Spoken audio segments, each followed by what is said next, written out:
Welcome to another episode of The Brand Called You, a podcast and podcast show that brings you leadership lessons, knowledge, experience, and wisdom from thousands of successful individuals from around the world. I'm your host, Ashutosh Garg, and today I'm delighted to welcome a startup expert and author from India, Poornima Shenoy. Poornima, welcome to the show. Thank you, Ashutosh. Such a pleasure to be on this show. Thank you. Poornima is the Chief Executive Officer of Hummingbird Advisors. She's an author of a book titled Accelerating Her Business, and we'll talk about that. And she sits on the board of several companies. So, Poornima, let's start with Hummingbird Advisors. Tell me a little bit about this venture and what you do here. Sure. Ashutosh, I started Hummingbird Advisors nearly 2 years ago. I had done 3 startups earlier. The first one was in the HR space. The second one was an edtech company. And the third was with an accelerator. So one of the things I realized that young companies need a lot of support and help. Correct. So at Hummingbird, we work with young companies to help them scale up. It could be getting co-founders or key management team players, get their funding, get their story in place, their financial model, and maybe get the first few customers and mentors. So that's what we focus on at Hummingbird. Okay. And having been with the semiconductor industry for a long time, I'm working with 3 semicon companies right now, in addition to 2 others. So typically we work with a max about 4 customers at any given point of time. And, you just mentioned that startups have a lot of challenges that you help them with. For my viewers and listeners, can you tell us what are some of the challenges a lot of startups face? Typically, I'm based at Bangalore, and we have a lot of technology startups out here. So we find that often the founders are great technology folks, but they need complementary skills in terms of, can they get a business person as a co-founder? Can they get their first round of funding or the next round of funding? Everybody is okay to put in a Series B, but is anyone going to put in pre-Series A? Also, how do they validate it in the marketplace? Who are the people who are going to open doors for them? So in a way, we work as as almost de facto operational partners for a given period of time, and handhold the founder until he gets to a stage where he's comfortable enough, he or she, to take off. Okay. So when I was reading about you, you say that you work with cross-border startups on scaling up. What is a cross-border startup? And please give me an example of some of the work you are doing. Sure. So the cross-border for me has been basically Bay Area companies and Bangalore. So these are 2 interesting geographies. And for a lot of startups, it's often a whole part of their world. So let me speak about some of the companies that I'm working with. One of them is a very large public limited technology company that wants to acquire a design services company in India, preferably if they have 100 people based at Bangalore. The other one is a platform which wants someone to help them with it's a Bay Area based platform which wants someone to be strategic advisors for their India plans. The third is a technology company that wants to enter India and wants advice on what should be the India entry strategy. The fourth is an Indian company that wants to enter the US market, and we have helped them get into the best accelerator in the world over there in that particular space. So what I would mean by cross-border help and cross-border expertise. Amazing. And I would imagine you have a series of people who can handle tax matters, legal matters, and all this for a lot of the startups, is it? Obviously, one cannot be an expert in everything. Sure. So we have some amazing partners whom we work with. For legal, we do work with Shvetambari Rao at K-Law. She's a senior partner there and so amazingly tuned to the needs of startups. For financial modeling, we work with Nag at Prequate. So these are 2 great partners to have, and they are steady partners for these 2 areas across companies. Wonderful.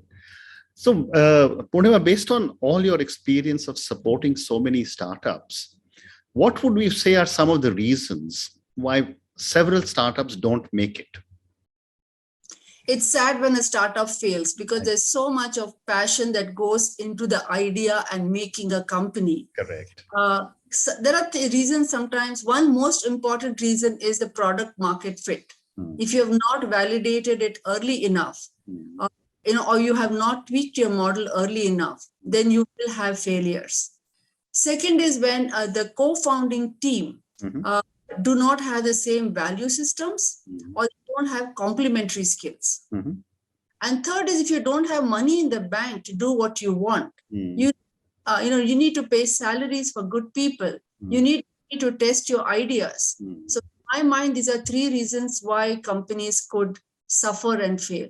And when it comes to funding, there is this $1 million question that is often asked. Should a startup entrepreneur bootstrap as long as possible, or should they raise money whenever it's available? What are your thoughts? That's a tough one. So if I look at product companies, right? See, there are different models. You have B2C companies that need to hit the market very fast and they need a lot of money for marketing. You have B2B companies which have a long sales cycle and take a lot of time to recover their dues. And then you have product companies who have a long gestation cycle. For all of them, I find the most greatest overhead is good talent. And a company is only as good as its people. Correct. Okay, whether it's a product or services company, you have good people, with complementary skills and strengths, you can go far. Salaries are needed. People cannot bootstrap salaries. How far will only ESOP take you?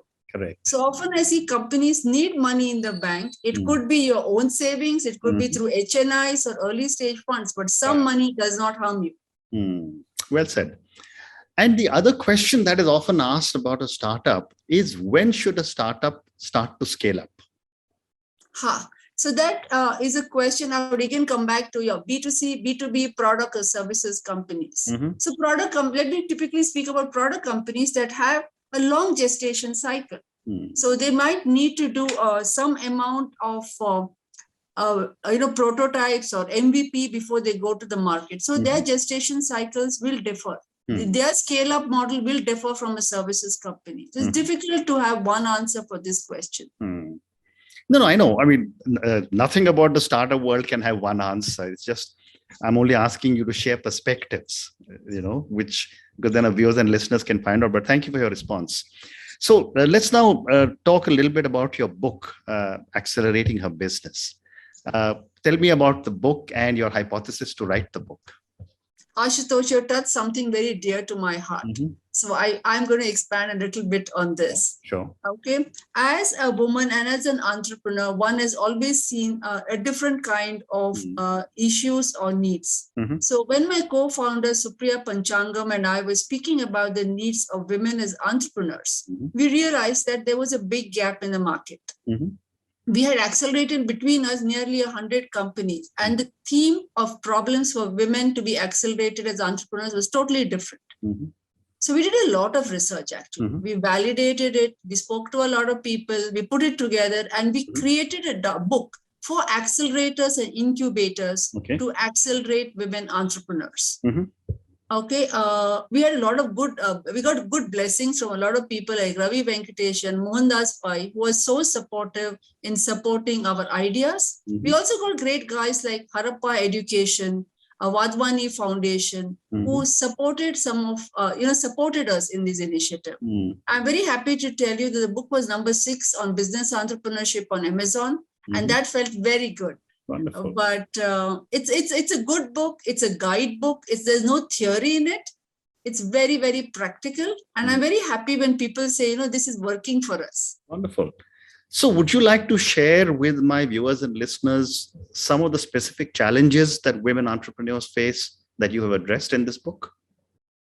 So we have addressed this to accelerators and incubators who are building cohorts of women are focused on. So we talk about focus, and then even small things like when you plan a timetable for a cohort, it's so much. People plan cohorts on weekends. I'm giving you a small example.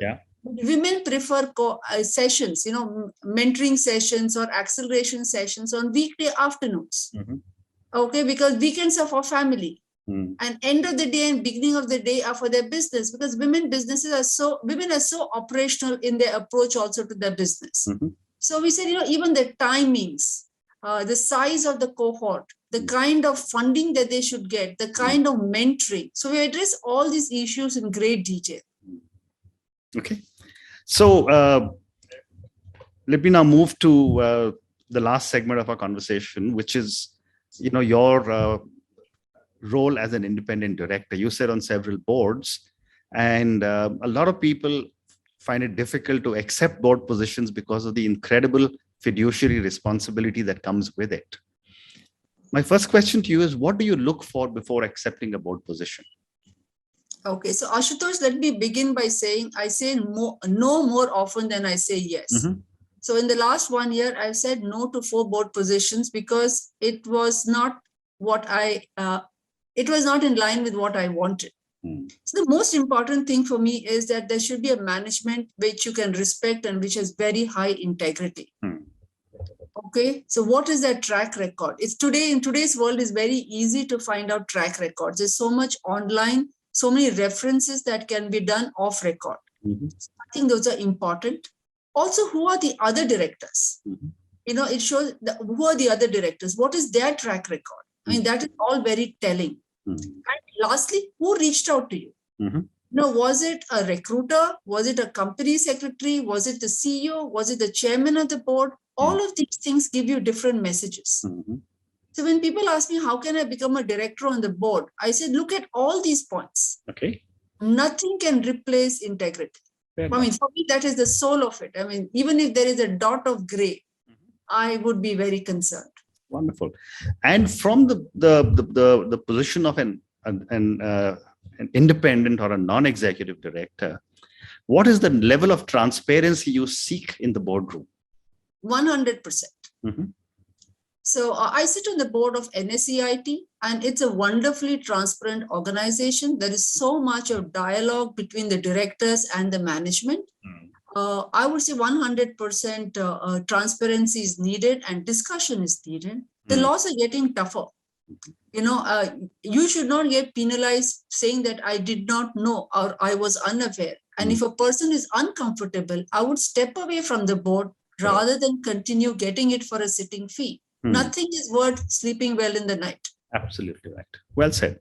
So my last question to you now, Poornima, and this is for a lot of our viewers and listeners. Based on your vast experience of working with startups and as an author and as a board member, what would you say are 3 lessons you would want our viewers and listeners to take away from our conversation? First thing, there is no substitute for hard work. Luck is important, but there's absolutely no substitute for hard work. The second thing is networking. And often women step back from this. And my advice, especially to women, is finally your net worth is your network. So please network, meet with people formally or informally. The third thing is to have a passion besides your work. You need something that helps you switch off. It could be watching OTT, it could be running, cooking, walking, but have something which if you start early enough, it develops as you grow older. And all of this is possible only if you have very good family support. It could be a spouse, a partner, your children, your parents. So that is something we tend to take for granted. But I think COVID has taught us that nothing should be taken for granted. So I think happiness, family and friends are also very important. Wonderful. Wonderful. Poornima, on that note, thank you so much for speaking to me. Thank you for talking to me about your amazing journey and all the great work you are doing supporting so many startups. Thank you also for talking to me about your book and for the wonderful lessons. Thank you again and good luck. Thank you, Ashutosh. Thank you very much for your candor. Thank you. Thank you for listening to the Brand Called You videocast and podcast, a platform that brings you knowledge, experience, and wisdom of hundreds of successful individuals from around the world. Do visit our website www.tbcy.in to watch and listen to the stories of many more individuals. You can also follow us on YouTube, Facebook, Instagram, and Twitter. Just search for the Brand Called You.